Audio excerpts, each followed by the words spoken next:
the creative journey. It's easy to get lost, but don't worry, you'll lift off. Sometimes you just need a creative pep talk.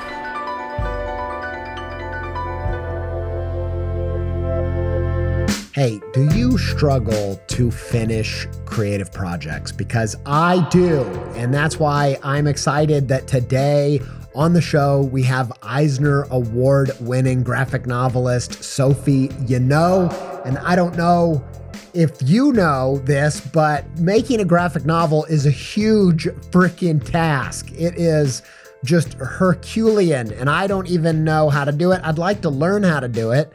And so I thought, let's have Sophie Yanow on the podcast. She's done it a few times. She knows a thing or two about this. I loved her book, The Contradictions.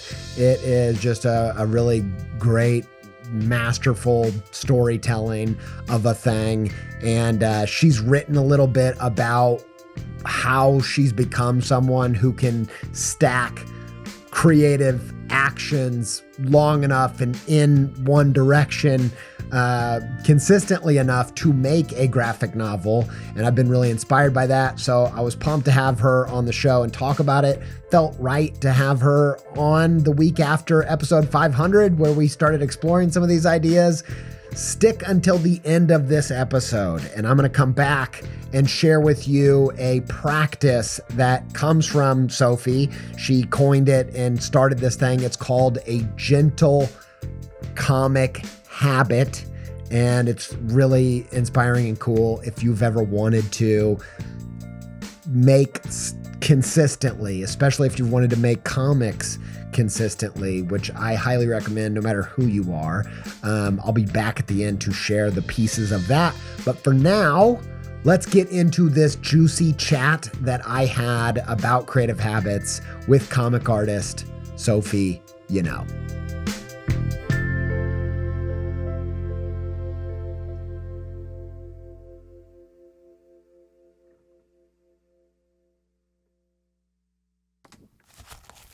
I've read your graphic novel, The Contradictions. Thank you. Loved it. Absolutely loved it. Great work. You know what I loved was that and maybe it's because I'm more in like kids media.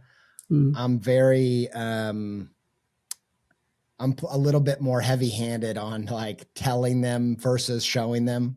And you did such a good job of just showing the character arc. And thank you. Like it was subtle, but very clear what this is about.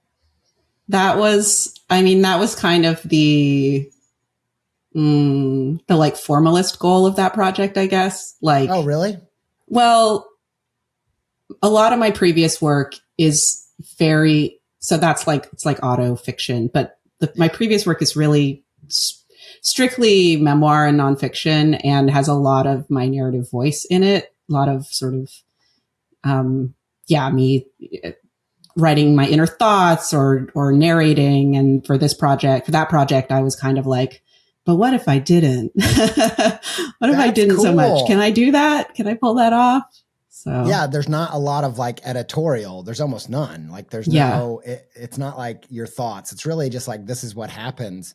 As soon as I was done with it, that was the first thought I had was, whoa, I like got it. I totally got it, but you didn't tell me what it was. Yes. And that was strong. That was awesome. And you did it in this like, a short period of time of things, in the book. I'm sure it happened over a longer period of time, or it was different in real life. I know it's not a memoir. I know it's not like exactly what happened, but yeah, I loved it. It was really cool. Thank you. So yeah. And I know since you put that, so you handed that in 2020? Yeah, I handed it in like a few weeks before the pandemic. Yeah. So I was like, freedom. Nope, none of that. Get locked up. Yeah, you're like, get away from my desk. Yeah. Freedom to live in my head. And then, so then after you handed it in, because you kind of had like, you were pretty prolific up into that moment. And then what happened after that? Yeah, well, I mean, as so many of us, I got pretty depressed.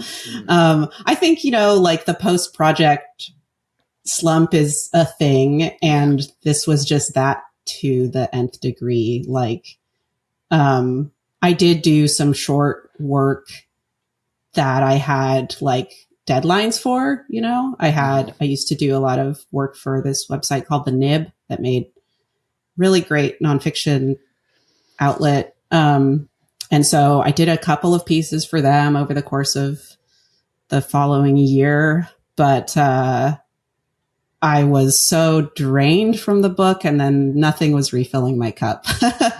So it was like, I just sort of petered out of making sort of self-directed comics work.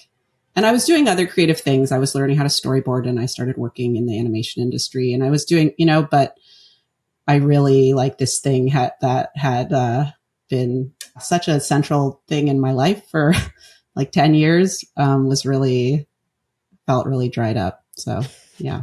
I wondered, like, okay, so you have this really, graphic novel. I've never done one, but I can't imagine the amount of work that takes. It's just a huge body of work. What was that? First of all, what was that particular book's schedule like?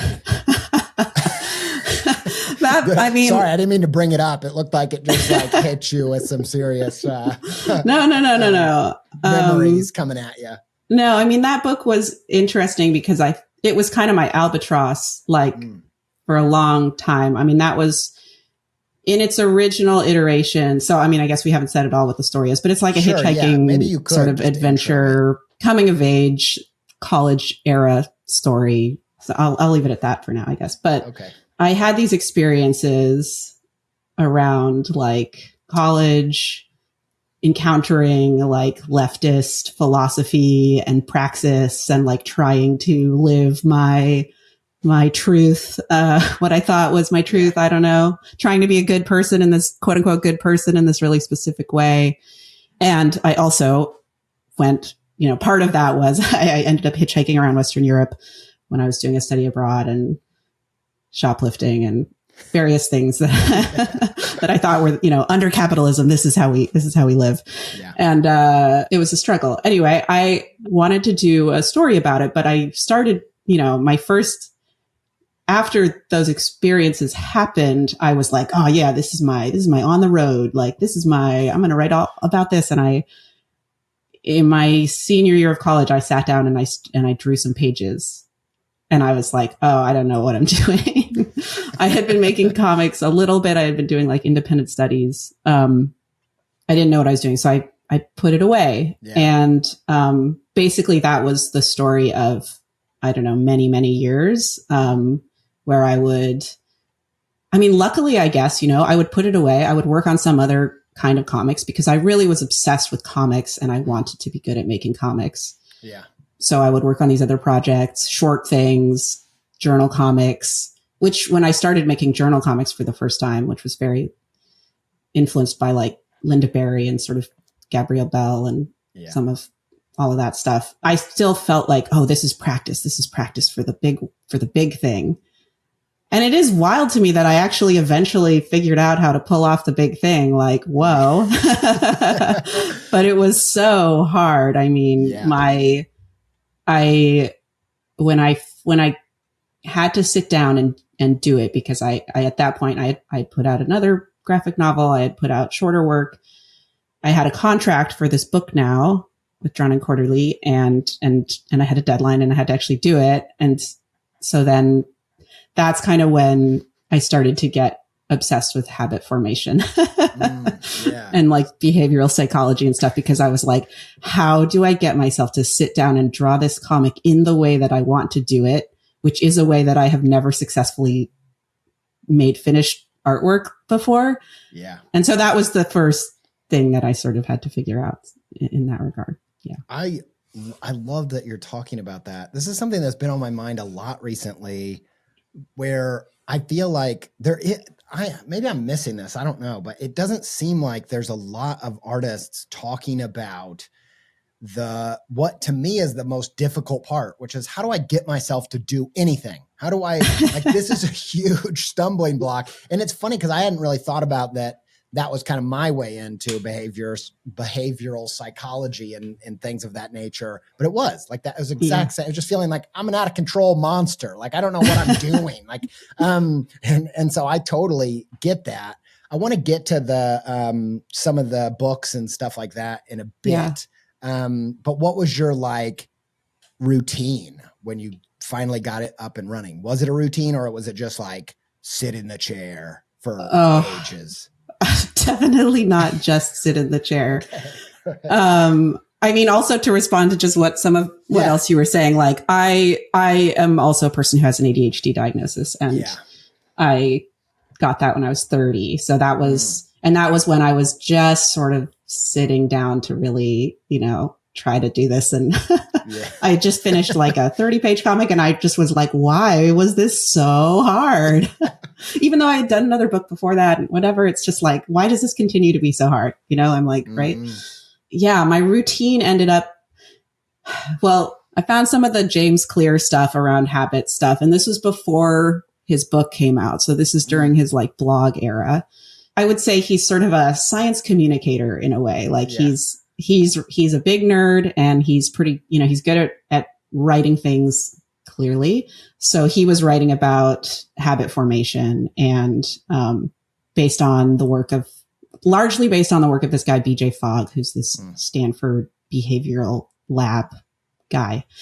So I started looking at that stuff. And so the stuff that I figured out that was really helpful for me was like habit stacking, and also like bundling doing the task with something that I actually want to do. And so that looked like, for me, I really got into meditation.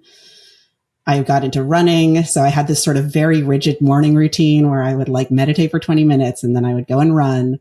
But these routines were all things that started really small, right? So I didn't start at 20 minutes. It was like I would meditate for a minute, and I did like the couch to 5K running thing. I would run for 3 minutes or whatever. Yeah. And then eventually it gets more and more. And the thing for the actual sitting down and doing the work was something that at the time I think was like, it was really less common. This was pre-pandemic, right? But I basically enlisted a bunch of virtual studio mates. And because I realized like one of the things that I'm really lacking, I had moved across the country. Like it just happened. The timing was such that I was working from like a home studio, which I hadn't done in a really long time. Yeah. I had shared work environments. And so I enlisted all these virtual studio mates, and we had such a rigid routine. Like we would like log on at 9 a.m. and, we would have our little water cooler talk, for a little bit. And after like 15 minutes of that, we would jump into these work blocks, and we would we would set an intention. We would say, okay, this is what I'm going to try to do for the next 50 minutes. We would each say our thing. And then we would like put the person would be like silently on Zoom, or I guess it was Skype at the time. Yeah. And then we would do our work, and then the timer would go off, and we would report back, and we would be like, hey, so how'd it go? Whoa. And I did this for like, I don't know, a year and a half, like pre-pandemic. And I continued to do it during the pandemic on other projects, but, that was how I drew a book. There's so much, interesting stuff there. One thing that you talking about this kind of rigid routine and building it up and all that. I think I have this weird relationship to discipline and talking about discipline, especially being a man. There's a certain edge to that I just do not have and do not want. Yeah. But I also feel compelled on some level, if I'm putting a broadcast out that's in some way spiritually to my past self, I have like a desire to be like, Andy, I know that this is harder for you than most people. I'm aware of that. But the sooner you realize you can do things like this, the better off you're going to be. Because it took me a good decade to get into a running routine and realize that I could do it, and realize, it's good to know, like, for ADHD, habits don't work as fluidly or as, automatically. I still am going to have to make myself do it no matter how long I've been doing it. Yeah. But yeah, it's one of those things where I'm like, I'm glad you're telling this story, both from the artist point of view, the ADHD point of view, because discipline was the daily projects, the whatever routines, that's the whole, everything good came from that for me. Yeah. Yeah. I mean, I think there's something about discipline that there's like just the strict, I don't know, sort of traditional concept of discipline of, it's like requires this negative self-talk that I don't possess in that regard in a way that is productive for me. Like I cannot. That's a great point. Cause I think my reasoning for not being able to maybe know how to talk about it is I don't know how to think about discipline through a different lens, because when you say that, I think, that's what I don't like about the term, is that it kind of implies like Army sergeant energy, but I don't think that's how discipline actually showed up in my life, really. The ones that, but going back, let's just talk about the books and the techniques and stuff like that. How, when I was reading your blog post about this, first of all, I was like, oh, thank God, an artist that is become a nerd for this crap, because I'm so embarrassed that I need it. It's like, it's like a security blanket or something, but it really helped me. It's weird. Like, there's such a stigma around it for good reason, in that it's dicey territory. You have people like James Clear, who I personally think, his book, Atomic Habits, tons of really great stuff in there, but for every Atomic Habits, there's 15 other ones that you shouldn't trust, or, are dangerous territory, because it is that science communicator. It's in between science and people. When you're in that zone, you're like, oh man, I don't know how to do this. Did you feel a stigma with that? Oh yeah. Yeah. Yeah. I mean, I think, for a long time I was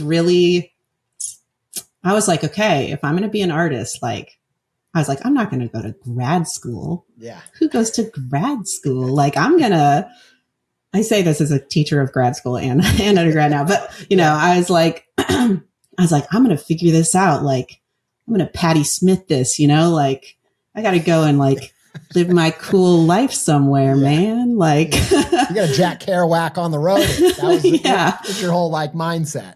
Yeah. And I think that was like, I don't know. Yeah. Like I did a lot of stuff, but then at a certain point, there's a point to this. Like at a certain point, I did end up, with the contradictions with that book, that was where I sort of started beating my head against the wall. And I was like, why can't I do this? I don't know what I'm doing. I did this fellowship year at the Center for Cartoon Studies. I ended up becoming a student there to get help from Jason Lutz in particular, who's this amazing cartoonist who I have been a fan of since I was a teenager. And now he's my friend, and it's wild. but I think like going through the process of becoming a grad student and then now having taught grad students for like 10 years, I think there's a part of me that's just like, people should know that this is how it actually is, and also that it is so, I get to help these students move through something that took me so long to figure out for myself. And so whatever like cringiness there is to this stuff, like I kind of just have to be like, there's more value to this than there is cringe. And it's like, it's fine. It's fine. Like I can be a cool artist with taste. And also this is my reality. And this is like, I don't know. I don't want art making to be so, being mystical is like kind of cool, but it's just not reality that it's all that all the time, so. Well, I'm really glad you're out here talking about it, because it makes me feel less embarrassed to have an Eisner Award winning comic artist out there being like, you should read this Atomic Habits book. It makes you like, okay, all right, I'm okay. Because when I started the podcast, I had the same thing of, it felt like, oh man, I have to like come out and talk about these things that have really helped me that are embarrassing. Yeah. And so, yeah, but I think it's really great. I'm trying to work through this book called Master and His Emissary by Ian McGilchrist, and it's about the relationship of the left and right hemispheres of the brain. And it's way less pop psychology level version of that. But the big idea of Master and His Emissary is to learn how to make the left logical brain in service to the big picture right brain. And this is what it's kind of getting at, of artists, for good reason, are skeptical and afraid of that side, because it is kind of, it can take over you. And take over countries and it can really do a number on people. But yeah, I love that you're having this conversation, because in order to get stuff done, you actually do have to use more of your brain than maybe you feel comfortable with. So let's go back a little bit to the habit stacking and bundling, and what you're talking about with getting the habit up and running with these little, atomic moves. Could you speak to some of the particulars of that? Yeah. So I guess, just for the ones I already talked about, like the running and the meditation, which is have you read about like chess masters and how they practice? Not really. Like, I've heard a little bit on, podcasts and just some like stories that you hear about the lore of chess players. Yeah. I think I read some long article in the New Yorker or something like a while ago. And I think I was like, and it was about like, okay, now they're playing tennis and now they're doing all these physical activities, and now they're just going to focus on chess for like 2 hours. But their days were mostly these other things. So anyway, I think it is funny when I'm thinking about, and when I was trying to figure out how to actually do the thing, so much of it was not like the routine of making work itself. It was like, okay, treat it like you're the chess master, you're the athlete, that's amazing. Getting ready for this peak performance every day. That makes total sense, because for me, I think of creativity as like brain athletics. You're literally like, how do you get your brain to do this stuff? Yeah. How do you get into that side of your brain? So I love this, like the things you weren't, the art, the time you weren't doing art was really where a lot of this focus. And what did you think that the meditation, the running, like what does that give you? I think it gave me focus. I mean, just on the most basic of terms, like it just was like, okay, I'm going to clear my head in these 2 different ways. I'm going to sort of like get any of the physical anxiety out through the running. I'm going to get some of the sort of head stuff, taken care of. I don't know if you can really take care of, but I'm going to calm the mind a little. But yeah, anyway, so that's just to give those habits context. But I started out really with really tiny amounts. And I mean, this is the sort of, the atomic habit stuff is really like, or I guess James Clear cites another, I forget who the name of the guy, Leo Batata, I think it is, who talks about this, but just to make new habits so easy that it would be like more like psychologically painful to not do them than to do them. Like that you would be like, oh, I committed to this thing. It's really only 1 minute of sitting down. I can do that. I can do that. And I'm actually going to feel better than if I don't. And then I'm beating myself up for 5 minutes. Right. So, yeah. And I think about the atomic habits element of it. Like, don't make more than one habit at the same time in that. Even with running, it's multiple habits to say, I'm going to run every other day. I'm going to run for this long. I'm going to run at this speed. That's 3 habits. Yeah. Like just starting with, I'm going to run every other day. The time and the speed are off the table until. Even before that, it's like, I'm going to put my running shoes on, right? Yes. Like that's the thing, right? It's like the trigger idea of like, okay, I put my running shoes on. I mean, in the James Clear school of thought, you spend a month putting your running shoes on every day before you actually run, right? Yeah, and anything like that, it just makes you feel so dumb to not run. You're like, dude, now I can't run? Come on. Like I've done this.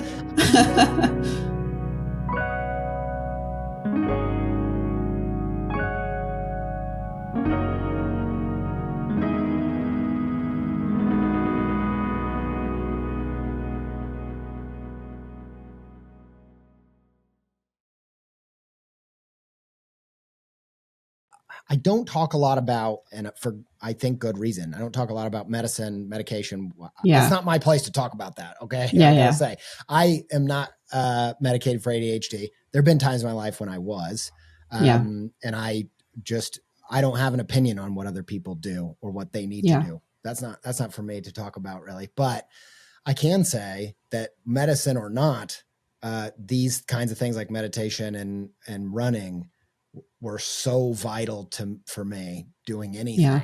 But the reason I bring that up is because both of which, I'm not much of a meditator. I do other kinds of things that are related to that. But how did you get into it? What did it sound interesting? Did both of those sound appealing before you got into habits of them? Oh, running, not at all. Like, I'm a cyclist, really. Like, right. I'm a huge bike nerd. Mm-hmm. But, with the running, I was just like, this is the most efficient way for me. Like, I was like, I am on this deadline and I can run for 30 minutes or I can bike for like an hour and a half, unless I'm going to do, I don't know, intervals up a giant mountain or something.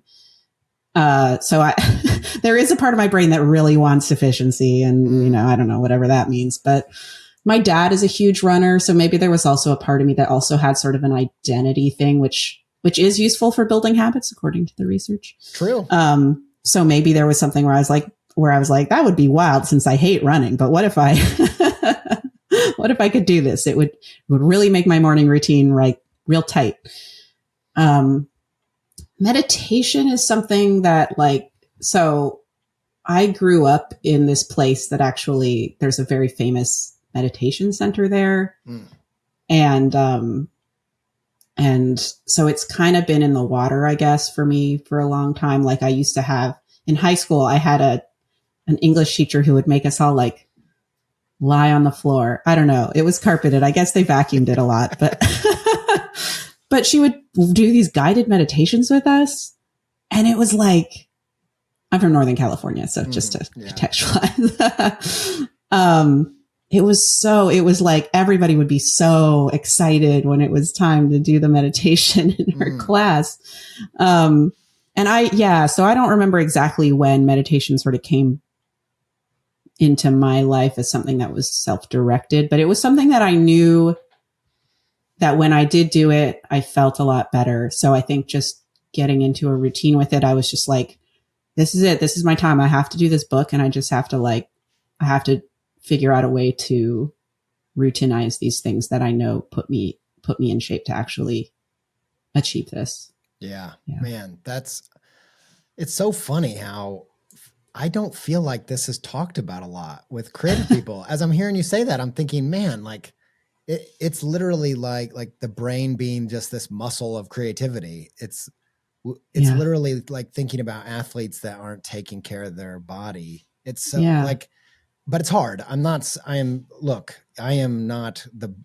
shouldn't be talking about habits because I find it so freaking difficult, but, well, hey, I don't run anymore. Right. And it comes and goes and I have, it's a lot to be a creative person, let alone someone with ADHD that maintains habits. But they are, the more I've learned, the better off I've been. So I think it's really, important anyway. I was thinking about you talking about your teacher having you lie down and do this meditation. I actually think why I have resistance to meditation is probably my hyperactive side of my ADHD because I have both types. You have both types. I'm not so much the hyper. I don't know. I'd have to look back at my charts. I would say intuitively, I think I'm less on the hyperactive. It depends, though. You get me talking about a certain thing, and I'll be like, "Oh, I'm sorry. Did I not let you talk for the last 30 minutes?" Okay. Yeah, I have a problem with that. So I think the hyperactive thing makes me a bit resistant. Although sometimes when I'm really stressed, I will do some meditation app stuff. But I thought maybe also I have some hang-ups memory wise because our music teacher did this guided meditation once and I was really so relaxed. And then at the end she went, okay. And we all freaked out. And it was like, yeah. I was like, this is abuse. We were like, It was like heart attack. Oh my gosh. What are you doing? Like just, drunk with power with these kids. But with meditation, what has helped you get into it? Because for me, it's just an overwhelming idea. I already struggle with just sitting still, let alone, so I don't know what things helped you to get in that. I only do guided meditation. Yeah. Like I don't sit down and go like, all right, let's go. We got this. Like me too. I need solo. a guide. No way. Yeah. So, there's Headspace, there's Breathe. I think I don't know. There's free 2-minute meditations on YouTube. Yeah. For me, it's like, I got to find the voice that's like, sometimes I'll put one on and I'll be like, nope, we're noping on out of here. Yes, I totally get that. But yeah, there's on YouTube, there's meditations of all lengths. So you can, it sounds silly to have a 2-minute guided meditation, but like, turns out it's not silly. It's awesome. Yeah, it can really do the trick. One thing you touched on was the identity portion. Could you just elaborate a little bit on that? Yeah. Okay. So again, it's funny because I'm saying this stuff. I'm like, the research states, but I can't cite my sources really here. A lot of it is in James Clear's book and also BJ Fogg's book, Tiny Habits. Fogg is the actual researcher. Yeah. I guess, I would say, I think that James Clear's book is much more accessible, but Fogg's book, it's closer obviously to the actual research because he's the researcher. Yeah. So any of this stuff, if you want to look it up afterwards, that's where those things would be, I guess. But the identity thing is just that it's easier to form a habit if it's part of an identity that you either want or already identify with. So for me, I have identified as a cartoonist for so long that building habits around making comics, it's like, I want to maintain my, being part of the in-group. And so this is a thing that you have a little more, I don't know if it's willpower, what you call it, but just compulsion to actually follow through. I think when I had those virtual work buddies, they were all cartoonists. So I think that also helped. It was like, okay, you're doing the thing that I want to do and I'm doing the thing that you want to do. And, so it reinforced the identity portion of it as well. Yeah.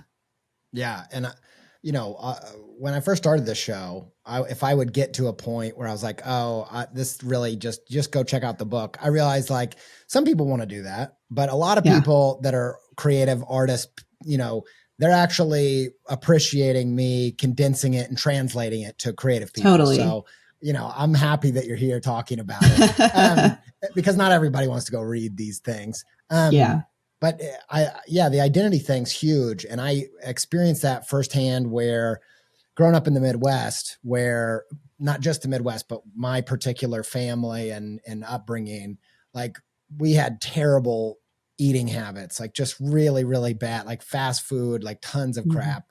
And when I moved to the UK and lived over there for 5 years, it really quickly changed who I was. And I think it's James Clear that talks about how, joining groups where the desired behavior is normal, like it's accepted. It's what everybody's doing. It changes you so quick. Now, moving to England didn't help me on the drinking front. That actually took me, way worse off in terms of drinking habits. But yeah, this idea of like owning the identity, getting into those groups. And that's, groups like this one online. How did you end up setting that up? Were these people that you went to school with, you said? It was a range. One of them was one of the folks that I used to teach at the Center for Cartoon Studies with. One of them was someone who had been one of my grad students and was now working on his own book. Different. I guess the thing is I was instating this habit at a point where I had a community. It was just a community that I was physically far from because I had moved. So, but I did have folks to tap in to that with, and which is, and I think that's an interesting thing also, that it's like this in-group thing is so, or, being a part of a group where the thing that you want to do is the norm. It's like so helpful. And when you're a part of maybe a more organic community, you know, like when I was first making comics, I was in the San Francisco Bay Area. I had a lot of comics, like cartoonist friends who were a fair bit older than me, but they were just sort of there was an artist community, right? But I would see with my grad students that they would come together for 2 or 3 years and have that. And then they would, you know, move to the whatever 4 corners of the world. And suddenly it was like they didn't have it. So I witnessed that, I think, before I had to figure that out for myself.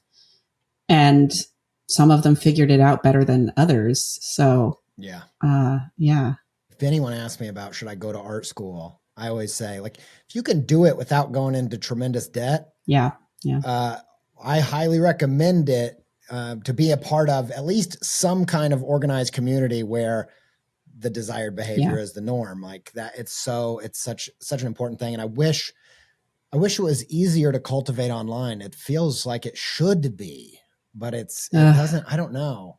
It's not easy. Yeah, some of it. Yeah, I did this thing. This is a little, I don't know, funny. I did this thing that I called Backpack, like a year ago, maybe a year and a half ago, which was BAC, build a comics practice among community. And I was doing these Zooms where it was just like an hour and a half. And it was just, I was walking them through an exercise, and it was like a free thing. It was kind of just an experiment. And I would have like 30 or 40 people in the call, and we would do the exercise, but then after every couple of steps, I would just put them into breakout rooms, and then they would like talk amongst themselves and just talk about what they had been doing. And then we would come back and keep doing the exercise. And one of the folks that attended this, I've met a bunch of people, you know, in different places who were like, "Hey, I did your backpack thing." And one of the people was like, "Hey, I did backpack." And then one of the people that was in one of those breakout rooms came and stayed with me. And I was like, yes, we did it. That's amazing. So I don't know. You got to get a little weird, but it's possible. I don't know. Yeah. That's awesome. So you're ever going to do that again, you think? I would do it again. Yeah. I would like to do it again. It's just like, the teaching, and I started doing, I don't know. I have a lot of different plates spinning. That's cool. I get that. And there's a lot of things I'd like to do that I just can't make time for or something. I got really interested in like creating some kind of creative incubator thing where you get people together. They're talking about a project that they wanted to do for a long time, couldn't find the willpower, couldn't find the structure, whatever, and just have some kind of accountability that lasts for a semester, 12 weeks or something. That's really cool. I love that. So let's go back real quick to after you hand this comic in, and then, even just the workload you probably needed a break from. But then I wondered also if once it came out and it wins an Eisner Award and Alison Bechdel is loving it and all of that, did that also add to the, I don't know how to make stuff, or you made it more complicated? Because I'm projecting, because if that was me, I would be like, oh God, what do I do now? Was that an element of it? Okay. Yeah, I do think, and I talked about this in a blog post a little bit. Okay. There definitely was a suddenly like, oh no, people are looking at me, like feeling of like, I had published like quite a bit of stuff before that. But I don't know if it was the book itself or it was just like an accumulation of enough stuff where I was like, okay, like I'm an author, and when I put a thing out, it's like, it feels representational of what I do, it's like your body of work. And you're not just an author, you're now a celebrated author. Like that's a whole other thing. Sure. So how did you get back into making stuff? So, it took me so long.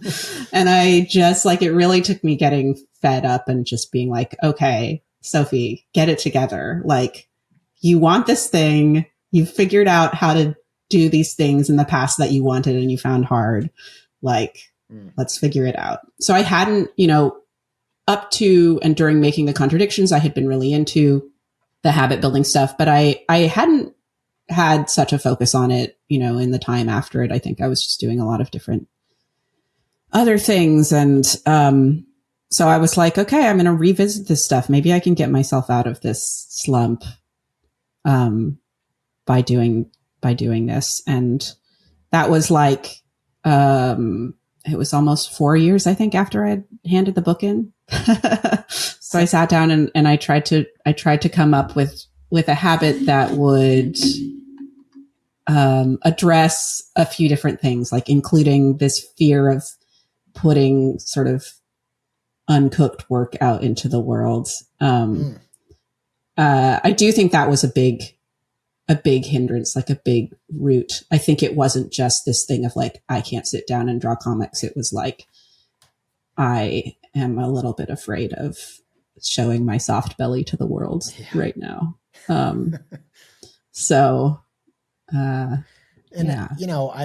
I think it's really an interesting notion, because before you get any accolades, anyone, you feel like, well, it'll be so good to get that validation, and then I'll feel really confident and whatever. And then you realize like, oh, there's just two different chapters. The first one, we're like waiting for it. And then the one after, we're like, oh my gosh, now I have to keep it up, or, prove something. So it's not, you have to figure out how to have this relationship to confidence and putting stuff out, and no matter what you're doing. So was that where the gentle comic making came in? Yeah. Could you talk about that a little bit? Yeah. So, okay. So when I sat down and was like, what am I going to do? I was like, okay, I just have to think about it in these terms, where this is another thing that Clear talks about, is this idea that like good work is the byproduct of habits, right? Like it's not go out and try to make the thing that is the best thing you've ever made. It's make a bunch of stuff, and somewhere in there probably will be the best thing you've ever made. Yeah. Which is like, you have to make all this embarrassing stuff. And then and hope that people just forget about that stuff, I guess, or hope that everyone is generous and, and will eventually read the thing and that they're like, this is the one here. But it's like so hard. Yeah. It's impossible when, oh God. Yeah. Overcoming that is, it's very hard. It's very hard. I think I was really, really obsessed with thinking about creative arcs and how, what a creative career looks like. And I knew I didn't want to be a one-hit wonder, and I didn't want to be someone who only made stuff when they were younger. I wanted to, and the people that I would see do this long-term thing that had even, some of their best stuff come out way deep into their creative journey. I think almost all of them had published a lot of stuff that wasn't great. Yeah. And I think I just felt like I'm willing to do that if that means, growing over time and sticking at it and, all that. Like intellectually, I can say I'm willing to do that, but emotionally, I probably have less shame in terms of just artistic integrity. I don't know. That's a benefit of coming from the Midwest suburbs or something. I don't know. I didn't even know you weren't supposed to call yourself an artist for a long time. I didn't have that phase. These hangups are the worst. They're so these stupid barriers. And so what is the gentle comic habit? Okay. Yeah. So the habit itself was 4 things. And so the first thing was to start out spending 1 minute drawing a comic. And this is like just putting your shoes on to run and not doing the other things, not running, right? It's like spend a minute drawing a comic. Don't spend more than that on the first day. Wow. And then the second thing is to try to draw a comic every day. And I was saying, okay, I'm allowed to miss 1 day, but I can't miss 2 days in a row. And I would track it. I had a little I think it was just like graph paper that I would put little X's on or whatever. And then every day that I draw a comic, I spend 1 additional minute drawing the comic. And no more than that. Yeah. And then the last thing is to post it to my blog, not to Instagram, not to Twitter, whatever. Post it to the blog, and then that's it. Yeah. That's great. And I mean, I can see a lot of benefits to the idea of just posting to your blog, but what was your thinking behind that? I think that, I mean, some of it was I wanted to do, I mean, so something that I know that you've talked about on this podcast in the past is the idea of like practicing on stage, right? Yeah. And I wasn't fishing, by the way. I did not think that's not what I was thinking. Well, that's one of the things, right? So, but I mean, I think that, so I wanted to do the embarrassing thing again. Like I wanted to put the stuff out, because I was like, this sucks. Like it sucks that I'm stopping myself from putting stuff out into the world because I'm afraid of how I'm going to be perceived. And so I do think putting it on the blog, it meant that, there's no likes on my blog. There's like comments are allowed, but it just meant like, okay, I'm putting a thing out. People can see it, but I'm also not putting it out in this way where I'm like I'm not going to stress out about it. And if I post it and I feel good about it, I can repost it somewhere else if I want to. But the primary thing is I'm going to publish this thing. Maybe I'll put it in my newsletter, which is very infrequent, but like maybe I'll put it there, whatever. But the idea is like, I'm not hiding, right? Yeah.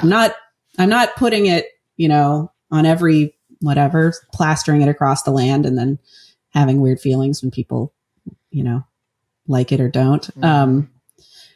So there was that element, but also it was like a public commitment, which is also something that is useful for habit building, right? Is to say, I'm going to do this thing. And even though I knew at first it was only like a handful of my friends probably reading it, because I told some of my friends, I'm going to do this thing. And then they would text me and be like, hey, and I was like, okay, this is the level of, and eventually it was more people reading it. But so that was the idea behind posting to the blog. I wanted to have a place where the stuff would end up. I wanted to rip the Band-Aid off from this publishing fear that I developed. And I also just think that like I just think people should have blogs. Yeah. Like, especially in this era where it's really clear that social media is just like, who the heck knows? Like on the major death spiral, right? Yeah. It's just like, have your little garden, like, yeah. So when some of those little comics though did take off on some level, how did that happen with them being on your blog? That was just, I did post stuff on, like, sometimes I would do a comic and a couple days later I would be like, you know what? I kind of like that one. Like I would get to the point where I was like, I don't feel tender about this, like it was a nice thing to be able to be like, I'm going to put this out while it's still raw enough that like, I'm not giving myself a chance to second guess it and think like, well, is this really good enough to publish? Like, that's not the question. There's no question. It's like you're publishing, right? If you're making the thing, you're publishing. Yeah. And then later I would be like, I kind of feel like I'm going to feel all right about that one. And then, sometimes posting it and then, whoa, like, okay, this one really hit. So that is amazing. And this is the proof that I wasn't fishing for some thing about me was that I didn't even think of it that way. And this actually is really evolving my thinking of the writing on stage idea, because I was thinking about how anytime I've told anybody to write on stage on the internet, I've always thought, and the problem with that is it's public. It is public. Whereas with a stand-up comedian, they're going into a club, lots of which have you lock up your phone. So like that's a really like isolated space to practice and make mistakes. And you did such a cool version of that. And I actually realized like, oh, I did that in a different way on accident, where podcasts don't have this virality. They really don't, like, especially if you're not doing video with it.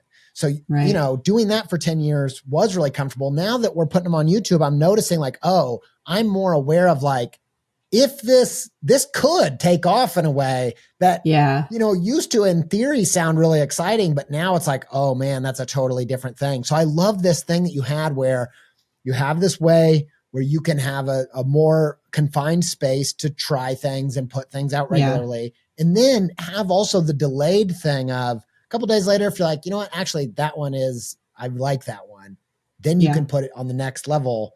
Well, on a place where it can maybe have a little bit of traction organically. Yeah. That's really cool. I'm like very into that. That's awesome. Yeah. I mean, that's also when I was doing the contradictions. I didn't mention this, but I had a Patreon, and I put it up as a webcomic eventually. But at first I was just putting it on the Patreon, and it was paywalled. And so it was also this nice place where it was like, I mean, that was great because I was like, these people are paying me to have a deadline. That's so cool. Yeah. I thought about doing that, and because I have some bigger projects that I haven't really been able to figure out how to get myself to finish or do. And I've explored that, but I didn't. Yeah, I would. So you like that process? It seems like a great. Yeah. I mean, I don't know if Patreon itself is necessarily the place. There's alternatives that I've looked into, and or like a Ghost. You could do it through Ghost. That's a cool open source blog Substack alternative that lets you take people's money or lets people give you their money. But it was really nice. Yeah. To be like, oh yeah, these people are paying me to have a deadline, but also it did feel like a very intimate space of like, I can post, there's stuff that's on my Patreon that, I mean, it's public, but I'm glad it's not like, being crawled by search engines. That's I love that. I also just think so much of this show is about how to hack your brain to get yourself to do stuff. How do you find a way?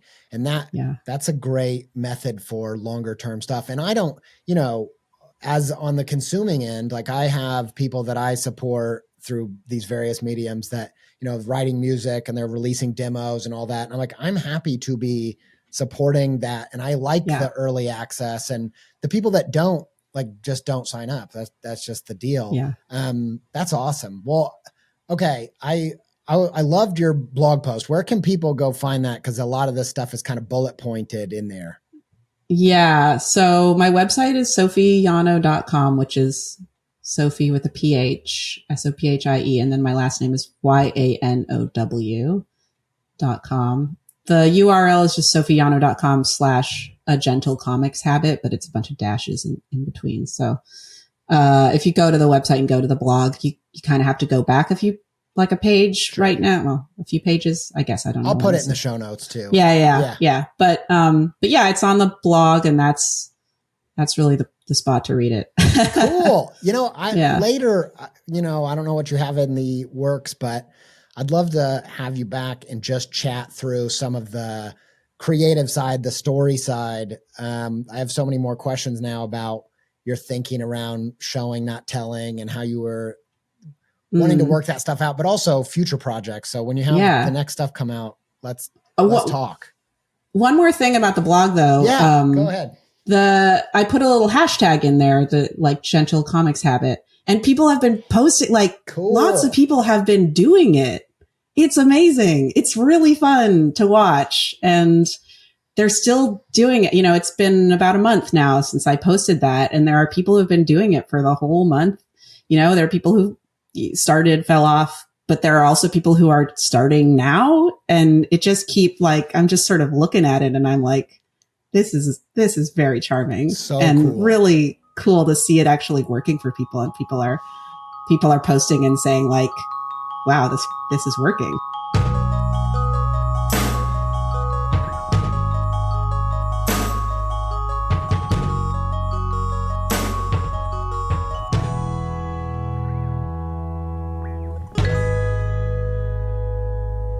All right, as promised, I'm back with the creative call to adventure. This is your CTA this week. It's called The Gentle Comic Habit, and it comes straight from Sophie Yanow's blog.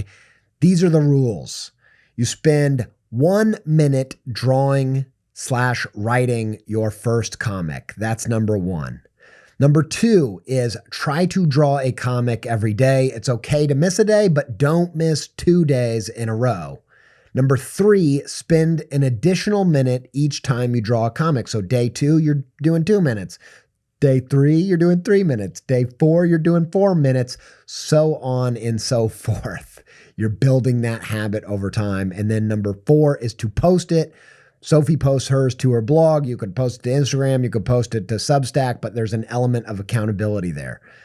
And so when you post it, use the hashtag gentle comic habit or tag Sophie Yanow and tag me on that first one. I'd love to see these get started.